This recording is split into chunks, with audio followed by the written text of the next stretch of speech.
المرجب کا مہینہ اب شروع ہو گیا اور پچھلا جمعہ ہمارا شان مولا علی المرتضیٰ پر کرم اللہ وجہہ الکریم پر تھا۔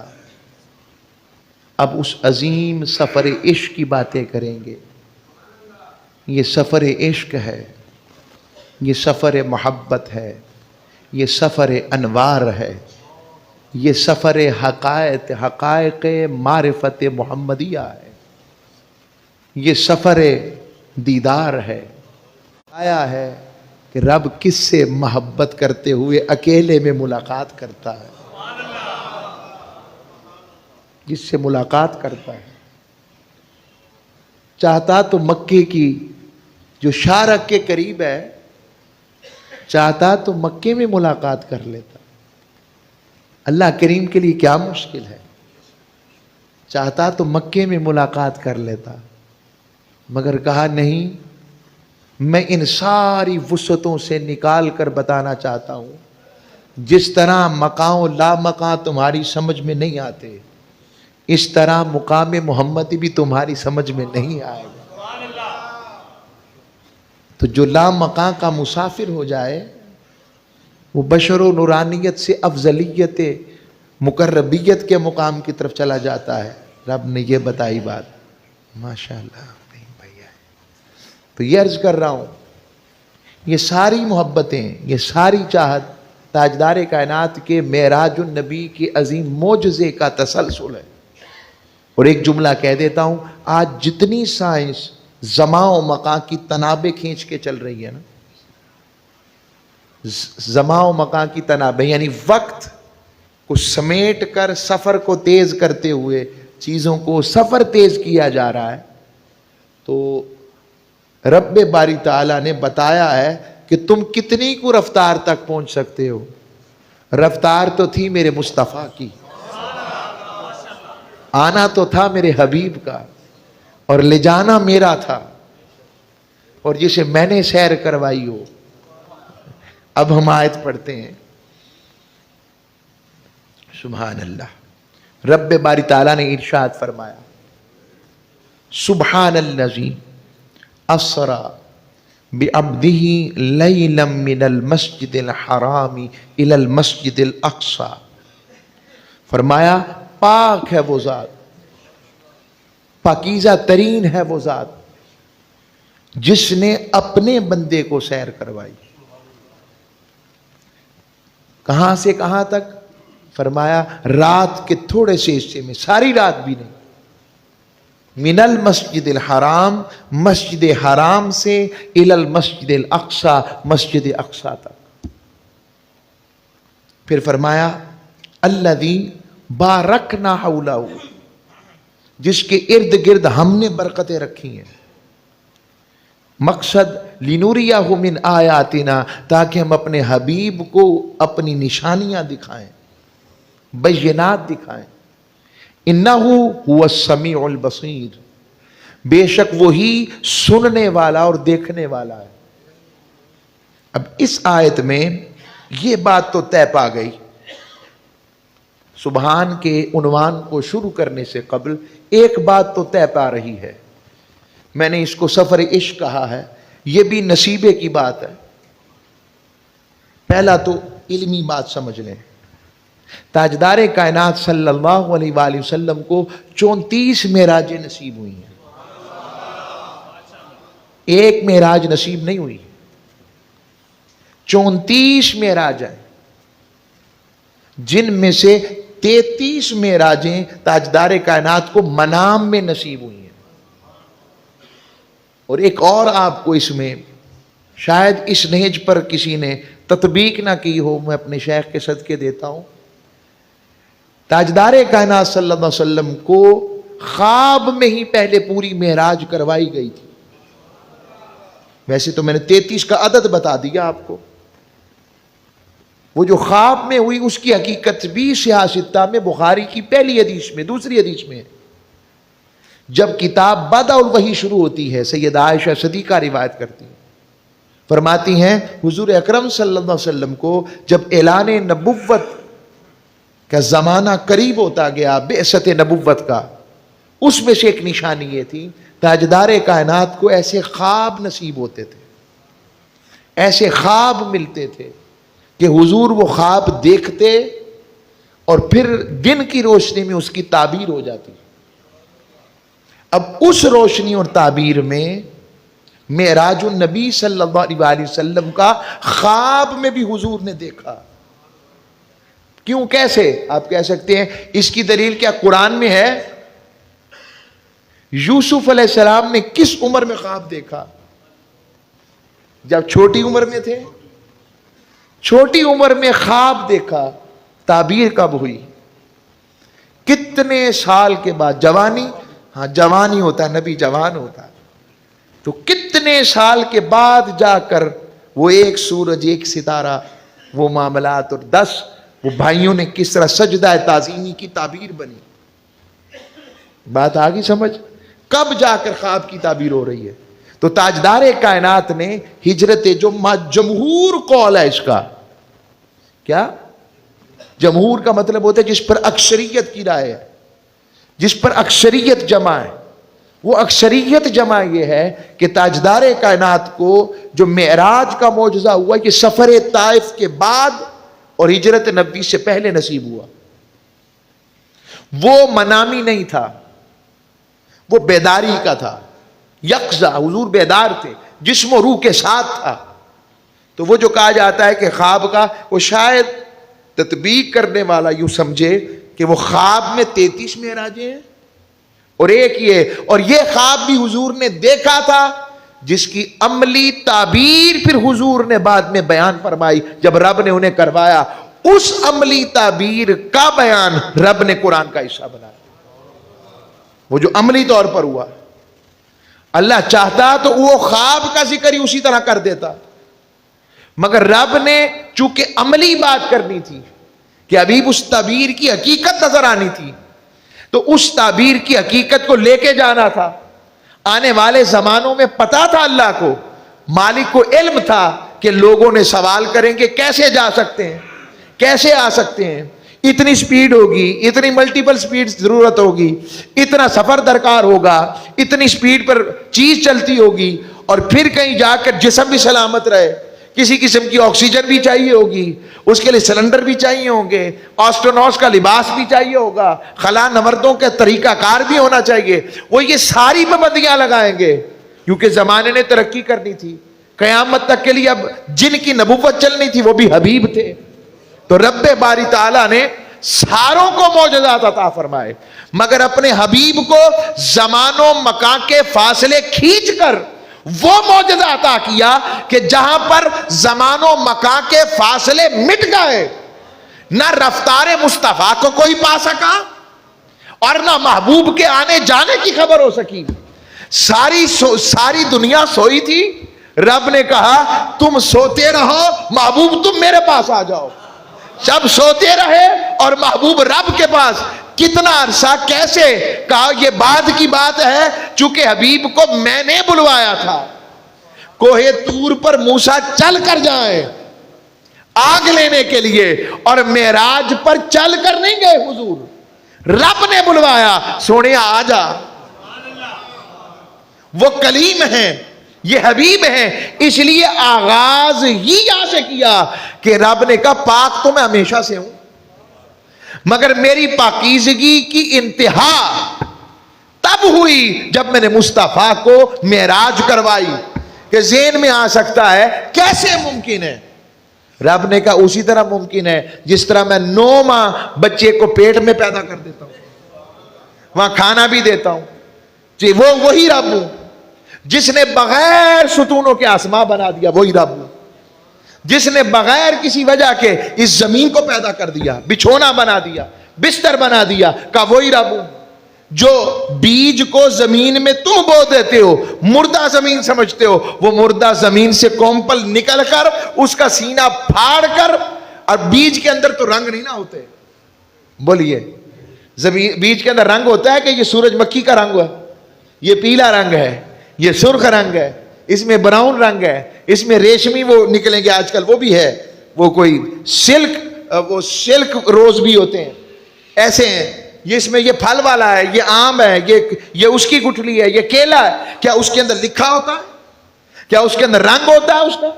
نہیں ہوتا۔ رب نے کہا جو یہ کر سکتا ہے، مگر رب چاہتا تو وہاں بھی کہہ سکتا تھا کہ یہ باتیں میری ربوبیت میں ہیں، مگر کمال میرا اس کا ظہور سبحان کا تب ہوا کہ لوگوں کی جہاں پر عقلیں عاجز آ جائیں گی۔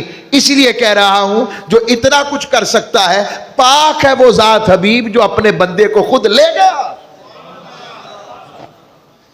رب کی طہارت کی پاکیزگی کی انتہا، ہائے ہائے، رب نے اس کا جوڑ اپنے حبیب کے معراج کے معجزہ اول سے جوڑا، معراج سے جوڑا۔ ذہنوں میں سوال آ جاتا ہے جی کیا ضرورت ہے، کیا ہو گیا، پتہ نہیں خواب تھا کیا تھا۔ میں اس پر شرعی حیثیت بھی بتا دوں۔ معراج النبی کا انکار کرنا یہ کفر ہے قرآن کی نص قطعی سے۔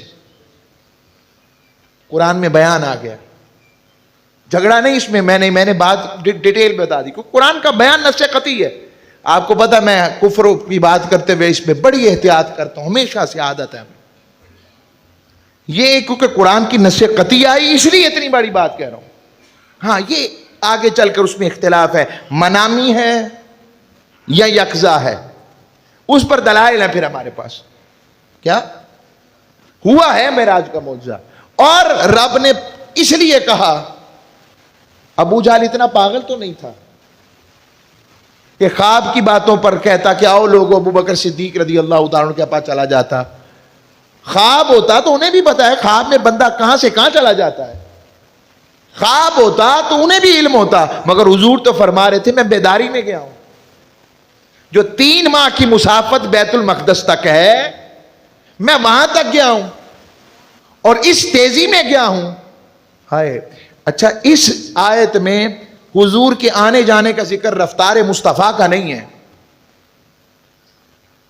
اچھا یہ بھی ایک جملہ ایسے ذہن میں اب دریچے کھل رہے ہیں نا، میں نے کھول لیا قرآن۔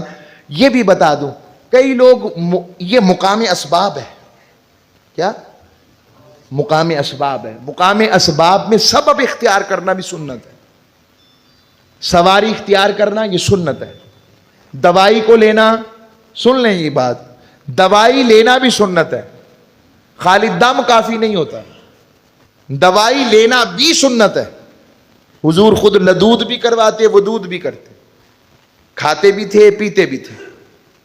آگے بات سمجھ، تو ہم یہ جو سبب میں استعمال کر رہے ہیں تو سبب کو اختیار کرنا بھی سنت ہے۔ رب نے معراج النبی پر پہلے سبب مہیا کیا، اور وہ سبب تھا براق۔ حضور معراج النبی کے پہلے سفر میں اور اودنا سے پہلے تک سارا براق پہ رہے، تاکہ براق کو بھی شرف مل جائے۔ اور براق برق سے نکلا ہے، برق روشنائیوں کی رفتار، جس میں پورا ایک الیکٹریسٹی کیا کہتے ہیں، پوری اس میں پاور ہاؤس ہوتا ہے۔ اور براق برق سے، برق نور کو کہتے ہیں، بجلی کو لائٹ کہتے ہیں۔ پتہ نہیں وہ کتنا ملٹیپل سپیڈ لائٹ کی رفتار سے بھاگتا ہوگا۔ حدیث میں تو بس اتنا آتا ہے کہ حضور کی نظر اقدس جہاں پڑتی براق کا وہاں قدم پڑتا۔ اور حدیث میں یہ بھی آتا ہے کہ براق پر جب حضور سوار ہوئے تو وہ کیفیت میں جھوم اٹھا، تڑپ گیا ایسے، اور ایسے ذرا ذہن میں آیا، اور لوگوں دیکھو تو صحیح کائنات والو آج میری سواری کون ہے؟ تو جبرائیل امین ہے نا، ہلا براق خیال کر، حضور سوار ہے، محبوب خدا ہے، ادب کا خیال کر۔ وہ بھی اپنی جو میں یہ عرض کرنا چاہ رہا ہوں، جو اس ساری بات سے سبب اختیار کیا، رفتار مصطفیٰ تو آگے ہے، جس کی قسم رب نے کھائی وہ آگے ہے۔ جب آؤ ادنا کے مقام، جب حضور وہ سدرۃ المنتہا سے آگے گئے، پھر رب نے کہا قسم ہے مجھے ستارے محمد کی، وہ مضمون آگے آئے گا صلی اللہ علیہ وسلم۔ جب جس رفتار سے ہو کر وہ نیچے اترا وہ میں آگے لاؤں گا، مگر میں صرف اس پر لا رہا ہوں کہ سبحان کہہ کر رب باری تعالیٰ نے اپنے اعجاز شانی کا اعلان کیا ہے، اور اس کو جوڑا ہے محبوب کے معراج کے معجزے کے ساتھ، تاجدار کائنات کے معجزے کے ساتھ۔ رب نے اس طرح کا اظہار نہ کبھی دم عیسیٰ میں کیا، نہ کبھی ید بیضا میں کیا یعنی موسیٰ علیہ السلام کے معجزے میں کیا، نہ ان کے بغل سے ہاتھ نکالنے پر سورج کی مانند چمکانے پر کہا، حالانکہ وہ بھی خارق عادت ہے، خرق عادت کے عقل میں آتا ہی نہیں، مردے کو زندہ کرنا چھوٹا معجزہ ہے، بولیے، مگر رب نے اس کو اس طرح نہیں بیان کیا، حالانکہ وہ حق ہے، مردوں کو زندہ کرنا، برس زدوں کو ٹھیک کرنا، حتیٰ کہ مٹی سے مورت بنا کے پھونک مار کر دوبارہ چیز کو تخلیق کر دینا، یہ معجزہ دے دینا۔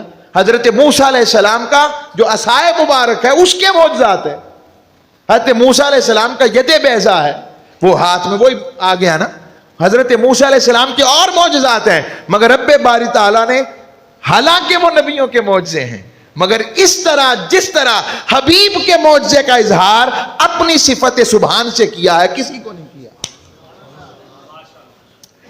پاک کہہ کر کہ جہاں پر عقلیں، ٹیکنالوجی، ساری چیزیں عاجز آ جائیں گی، تب پتہ لگے گا ابھی تو یہ تاجدار کائنات کی گردے پا کو بھی نہیں پہنچے، جہاز بھی اڑیں گے، شٹل آگے لوگ جو ہیں وہ شٹل استعمال کریں گے، خلائی شٹلز میں جائیں گے، چاند پر پہنچیں گے، چاند سے آگے جائیں گے، مگر اس ساری رفتاروں میں ہر کوئی کہے گا اگر اب ممکن ہے تو کیا اس رب کے لیے ممکن نہیں تھا کہ وہ اپنے حبیب کو لے جائے؟ وہ اپنے حبیب کو لے کر گیا اور کہا الذی اسرا، دعوی معراج تو رب حضور نے کیا ہی نہیں کہ میں نے کیا ہے، بھائی بات غور سے سنیں، دعوی معراج حضور کا ہے ہی نہیں، میں نے کیا ہے، رب نے اس کا رخ ہی اپنی طرف موڑ دیا ہے کہ حبیب تو نے نہیں کہنا کہ تو نے کیا ہے، میں کہوں گا میں نے کروایا ہے۔ اب وہ کون سا مقام ہے جو رب نہیں کر سکتا؟ رب نے اس نسبت سفر کو اپنی جانب مبذول کروا دیا کہ حبیب معراج تو نے کی ہے مگر دعویٰ تیرا نہیں ہے، کرنے والا دعویٰ نہیں کر رہا، کروانے والا کر رہا ہے، میں نے کروایا ہے، اور کروانے والا کون ہے؟ سبحان، جس جیسا پاک کوئی نہیں، جو سب کچھ کر سکتا ہے، فعال لما یرید، وہ جو چاہے کر سکتا ہے۔ تو کہا جب میں نے کروانے والا ہوں تو آؤ پھر جس کو انکار ہے مجھ سے ٹکر لے، ذرا لے ٹکر۔ رب نے اسی لیے اس کا آغاز یہاں سے کیا، اور جو اس کو سمجھ نہیں سکے ناداں ہو گئے، آج کے دور میں بھی ہیں گئی ناداں، میں تو جملہ ہلکا استعمال کرتا ہوں، نادان ہے، وہ سمجھے ہی نہیں جو شان مصطفیٰ ہے وہ حقیقت میں توحید خدا کی دلیل ہے۔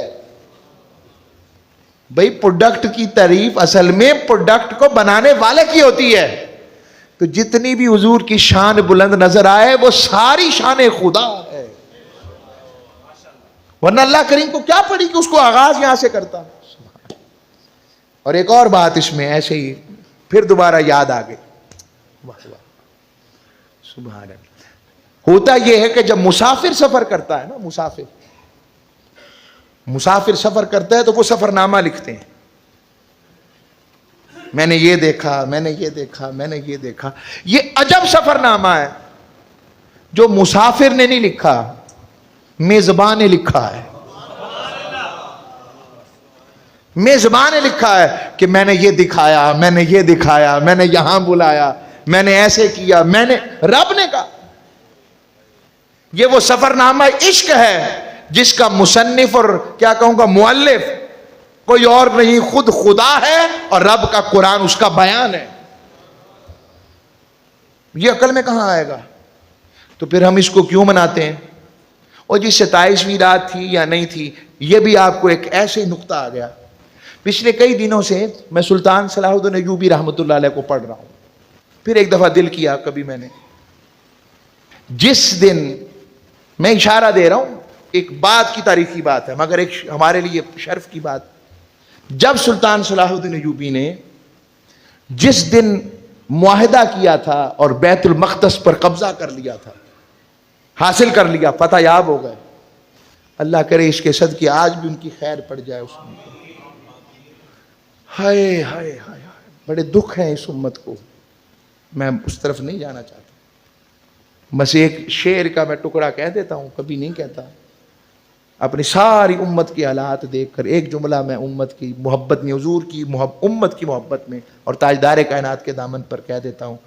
ہم کبھی یہ شعر ڈیبیٹس میں پڑھتے تھے، سرداری ان کو ملی جن کے سر ہی نہ تھے. میں اس سے زیادہ نہیں کہوں. یعنی وہ آ گئے امت کو چلانے والے جن کے پاس کچھ ہے ہی نہیں. اور ہم بھی آلو بو کے سمجھتے ہیں گندم اگے گی، ایسا کبھی نہیں ہوا. بس آگے چلیں. تو عرض کر رہا ہوں، سلطان صلاح الدین ایوبی نے جس دن بیت المقدس کو فتح کیا تھا اور معاہدہ ہوا تھا ان کا ادھر سارے کرسچن اور صلیبیوں کے ساتھ، وہ دن بھی رات اصل میں معراج النبی کی یہ 27 رجب کی رات تھی. اچھا ذہنوں میں سوال ہے جی 27 نہیں ہے 26، بھئی یہ تو ربیع الاول میں بھی ایسے. تم نے ربیع الاول منانا چھوڑ دیا کیا؟ بھئی آپ کو کون سی لگتی ہے؟ بھئی کوئی کہتا نا جی یہ ہے ہی نہیں رات. سوال ہے معجزے کا انکار ہے؟ نہیں. گئے تھے، ہوا تھا. رب نے اتنی نشانیاں دکھائی تھیں. اچھا کب ہوا تھا آپ بتاؤ؟ وہ کہیں جی 12 رجب کو ہوا تھا. چلو 12 رجب کو کر لو، ہم آ جائیں گے. ہم نے بیٹھ کے کرنا کیا ہے؟ شان مصطفیٰ، ذکر مصطفیٰ، محبت مصطفیٰ، عرفان مصطفیٰ، معرفت مصطفیٰ، مقام مصطفیٰ. حضور یوں گئے تھے، یوں ملاقات ہوئی تھی، یوں بات ہوئی تھی، انبیاء یوں تھے، فلاں یوں تھا. یہ سارا ذکر کون کرتا ہے؟ جس کو اپنے محبوب سے محبت ہوتی ہے. جس کو محبت ہوتی ہے وہ بار بار کہتا ہے میرے سونے کا ذکر کرو. اس کو تو چین نہیں آتا، قرار نہیں آتا. کلمہ جن کا پڑا ہے ان کا ذکر جب تک بار بار نہ ہو. میں کسی بحثوں میں جانے کے بجائے ایک سیدھا رول دے رہا ہوں. 12 پسند ہے جی ہم کر لیتے ہیں، آؤ. 14 پسند ہے کر لیتے ہیں. اور اس طرح ہمیں 27 پسند ہے، آپ ہمارے پاس آ جاؤ. آپ آ جاؤ. ہوگا کیا؟ ہم کریں گے کیا؟ ہم تو وہ کریں گے جو قرآن نے بتایا، حدیث نے بتایا، سب نے بتایا. اس لیے ہم جاگتے ہیں. یہ شعائر اہل سنت ہے. کیا نشانیاں؟ اس اہل سنت کی نشانیاں خوش عقیدگی کی بیان ہوتی ہیں. بس میں نے اشارہ دے دیا. آگے چلتے. اب یہ سفر رب نے کروایا اور جس کا سفر نامہ بھی رب نے لکھا. اور سبحان کہہ کر ایک نقطہ پھر ایسے ہی سبحان سے آیا. کیوں کہا؟ جب رب کی کوئی بڑی شاندار شے، حسین چیز دیکھیں، منظر دیکھے تو کہتے سبحان اللہ، اے اللہ پاک ہے تو. اب رب نے جب اودنا کے مقام پر اپنے حبیب کو آتے دیکھا اور حضور مظہر ذات ربانی ہے، مظہر صفات نہیں ہے. یعنی براہ راست وہ آئینہ ہے جس میں رب کے جلوے ہیں. اعلی حضرت ایسے تو نہیں فرما رہے خدا ہی دے صبر جانے پرغم، خدا ہی دے صبر جانے پرغم، دکھاؤں کیوں کر تجھے وہ عالم. جب ان کو جھرمٹ میں لے کے قدسی جنا کا دولہا بنا رہے تھے، وہی تو جو بن ٹپک رہا ہے، وہی تو اب تک چھلک رہا ہے. نہانے میں جو گرا تھا پانی، کٹورے تاروں نے بھر لیے تھے، اور بچا جو تلووں کا ان کے دھون، ہائے ہائے بنا وہ جنت کا رنگ و روغن. جنہوں نے دلہا کی پائی اترن، وہ پھول گلزارے نور کے تھے. ہائے ہائے حجاب اٹھنے میں. چلے اس کو آگے رکھتا ہوں میں، بس اتنا جملہ کہہ دیتا ہوں کہ یہ آقا علیہ الصلوۃ والسلام سرکار دو عالم صلی اللہ علیہ وسلم کی شان محبت کا اور معرفت کا وہ مقام تھا. اور ابو جہل پھر کہوں گا اتنا بے وقوف نہیں تھا کہ خواب پر لڑتا، خواب نہیں تھا. اسی لیے تو صدیق اکبر کے پاس گیا تھا اور کہنے لگا بتاؤ مجھے ابو بکر، اگر کوئی شخص یہ دعویٰ کرے میں رات کے تھوڑے سے حصے میں 3 ماہ کی مسافر طے کر کر آیا اور اتنی تیزی سے آیا کہ میرا بستر بھی گرم تھا، کنڈی بھی ہل رہی تھی، پانی بھی چل رہا تھا، یقین کرتے ہو؟ کہا نہیں کرتا، ممکن نہیں ہے. اس کی آنکھ چمکی، کہنے لگا اب بات بن جائے گی. سب سے بڑا پلر میں نے گرا لیا. اس نے ساتھ ہی کہا تمہارے محبوب نے دعویٰ کیا ہے. انہوں نے پوچھا سیدنا صدیق اکبر نے تصدیق لی حضور سے، نہ پوچھا کہ کیا تھا کیسے تھا، جیسے یار کی بات سنی کہا حضور تمہارے محبوب نے دعویٰ کیا، کہا حضور نے کہا آپ نے فرمایا، اس نے کہا ہاں، کہا پھر سچ کہا ہے۔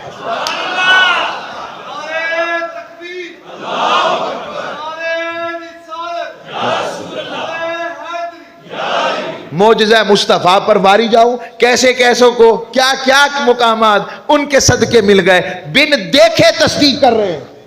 کہا ابو جہل تو یہ بات کرتا ہے، ہم نے تو بن دیکھے ان کے کہنے پہ رب کو مان لیا ہے۔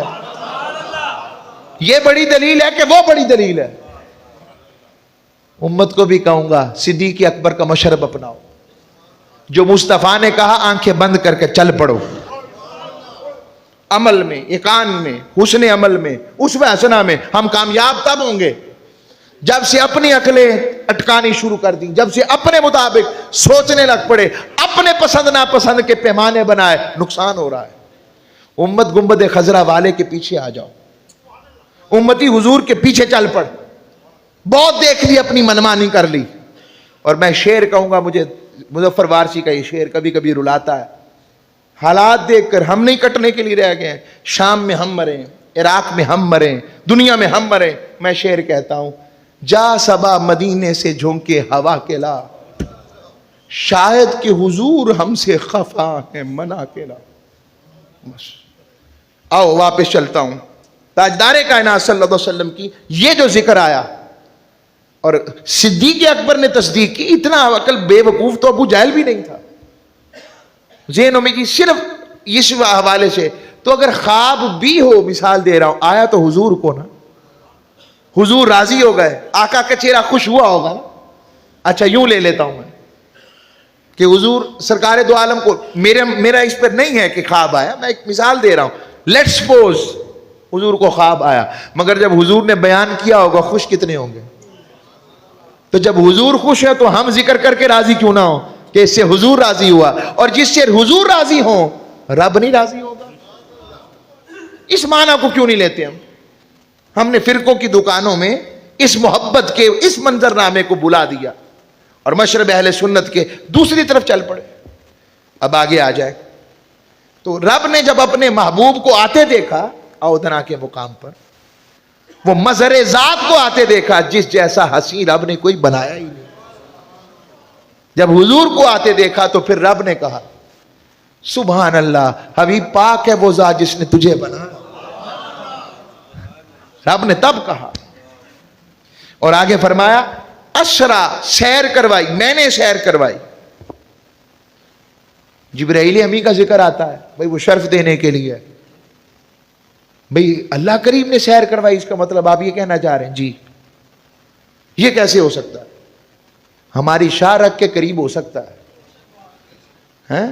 کہتا ہے ان تقرب الیہ، وہ فرماتا ہے وہ فرماتا ہے وَإِنْ آتَانِ يَمْشِي آتے تو ہر والا، بندے تم میری طرف چل کے آ، میں دوڑ کے آتا ہوں۔ ہماری طرف دوڑ کے آ جائے تو کوئی مسئلہ نہیں، حبیب کے قرب میں اسے لے جائے اپنی شان کے مطابق، تو اس میں کیا غلط بات؟ ایک عارفانہ بات ہے، ایک تفسیرانہ محبت والی۔ میں اس میں یہ نہیں کہہ رہا کہ بس ایک قرآن کی آیت سے بات لے رہا ہوں، رب لے کے گیا، جبریل کے ذریعے سارا کام رب نے کروایا، اور آگے فرمایا بِعَبْدِهِ، اپنے بندے کو۔ کیا؟ یہ نہیں کہا بندے کو، اللہ سلامت رکھے۔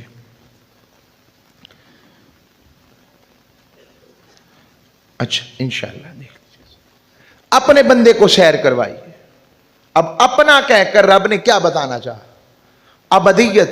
اس پر بڑا پیاری بات آتی ہے، جب حضور معراج کی شب رب کی قربت میں پہنچے تو اللہ کریم نے پوچھا حبیب منظر کتنا، تیرے لیے یہ سب کچھ کیا ہے، بتا آج کس لقب سے پکاروں، کیا لقب ادا کروں میرے حبیب تجھے؟ تاجدار کائنات صلی اللہ علیہ وسلم نے بما اشرفک یا محمد، اے میرے حبیب میں تجھے کس نسبت سے پکاروں آج کی رات کے لیے؟ فرمایا بنسبتی الیک بالعبودیہ، مولا مجھے بڑا پسند ہے تو مجھے اپنا بندہ کہہ۔ تاجدار کائنات کو رب نے اپنا بندہ کہا۔ اب ایک اور سوال ہے میں آگے نہیں جاتا ہے، بس اسی نقطے کو آج کا اختتام کر کر آگے چلیں گے پھر ہیں. صرف ابھی میں آگے نہیں گیا کہ وہ انبیاء کی امامت اور ساری چیزیں، اس نقطے کو لیں بس. بعبدہ، اپنے بندے کو سیر کروائی. اچھا، ایک اور بار بار ایک سوال اٹھ جاتا ہے. کچھ لوگ مطالعہ کرتے ہیں ماشاءاللہ، اور کافی کرتے ہوں گے. کہیں پر ایک جگہ پر اس کا ذکر پختہ نہیں ہے، مکمل نہیں آتا. ہمیں توڑ توڑ کے حدیثیں پڑھنی پڑتی ہیں. آیات کا کہیں ادھر ذکر آتا ہے، کہیں ادھر. وجہ کیا ہے کہ حضور نے اتنا توڑ کے، یعنی ٹکڑوں میں نظر کیوں آتا ہے سارا سفر؟ یہ سوال آتا ہے ذہن میں؟ آتا ہے کہ نہیں آتا؟ اور اگر پڑھتے ہیں تو آنا چاہیے. اس کا جواب بڑا سادہ ہے. سادہ سا جواب یہ ہے، کوئی وزیر اعظم کوئی کسی قسم کا سفر کر کے جاتا ہے تو وہ پھر وہاں پر کامرس انڈسٹری کے لوگوں سے بھی ملتا ہے، کامرس سے بھی ملتا ہے، دفاع والوں سے بھی ملتا ہے، خارجہ پالیسی والوں سے بھی ملتا ہے، ہر قسم کے لوگوں سے ملتا ہے. تو جب واپس آتا ہے تو ایسا نہیں ہوتا ایجوکیشن کی منسٹری کی بات ہو تو دفاع سے کر لی جائے، دفاع کی بات ہو تو وہ خارجہ والوں سے کر لی جائے، خارجہ کی بات ہو تو وہ داخلہ پالیسی سے کر لی جائے، اور داخلہ کی بات ہو تو آگے والوں سے کر لی جائے. ایسا یہ تو غلط ہو گیا نا کام. حضور کو بھی پتا تھا کافروں کے لیے اتنا ہی ہضم نہیں ہوگا کہ میں مسجد اقصیٰ تک گیا ہوں. ان کو تو اتنا ہی پتا ہے شام کا. ابو جہل آیا، ان کے لیے کہا میں وہاں تک گیا ہوں. عیسائی یہودی اہل کتاب آئے تو کہا میں موسیٰ اور عیسیٰ سے بھی ملا ہوں. اور جب اپنے ابو بکر و عمر و عثمان و علی و بلال و حمزہ سے سارے بیٹھ گئے تو فرمایا میں رب سے ملاقات کر کے آیا ہوں. اب آگی بات سمجھ. ہر ایک کے مطابق اسے سمجھایا. جن کی عقل جہاں تک تھی وہیں رہ گئے. اب بھی جو سمجھتے ہیں بس ایسی بات نصیب ہو گئی. میں کافر کفر نہیں کہہ رہا، نہ عادت ہے نہ کہوں گا، بس ایک عقل اور سوچ کا پیمانہ. جو یہ سمجھتے ہیں کہ ہوا ہی نہیں، وہ سوچ لے آپ میں ابو جہل کی سوچ میں فرق کیا ہے. سوچ لیں. اور جو کہتے ہیں کہ بس یہاں تک گئے وہ بھی سوچ لیں کہاں تک گئے. اور جو کہتے ہیں اس سے ملاقات ہو گئی وہ بھی سوچیں وہ کہاں ہیں. اچھا، میں اس میں کوئی بات دلیل دے رہا ہوں، میں نے کسی طبقے کو اس میں اسلام سے خارج نہیں، میں نے ایک سوچ و فکر کی بات کی. میں احتیاط کا قائل ہوں ہمیشہ سے. عرض کر رہا ہوں اختتام پر تو کہا اپنے بندے کو. قرآن میں کئی مقامات ہے رب کی کبھی اپنی نسبت حبیب کی طرف کرتا ہے اور کبھی حبیب کی نسبت اپنی طرف کرتا ہے. کبھی فرماتا ہے یوں الحمدللہ الذی انزل علی عبدہ الکتاب، کہ اس نے اپنے بندے پر کتاب نازل کی. الیس اللہ بکاف عبدہ، کیا وہ اپنے بندے کے لیے کافی نہیں ہے. اور کبھی اپنی نسبت حبیب کی طرف کرتا ہے وَإِذْ قَالَ رَبُّكَ لِلْمَلَائِكَةِ، اور جب حبیب آپ کے رب نے فرشتوں سے کہا.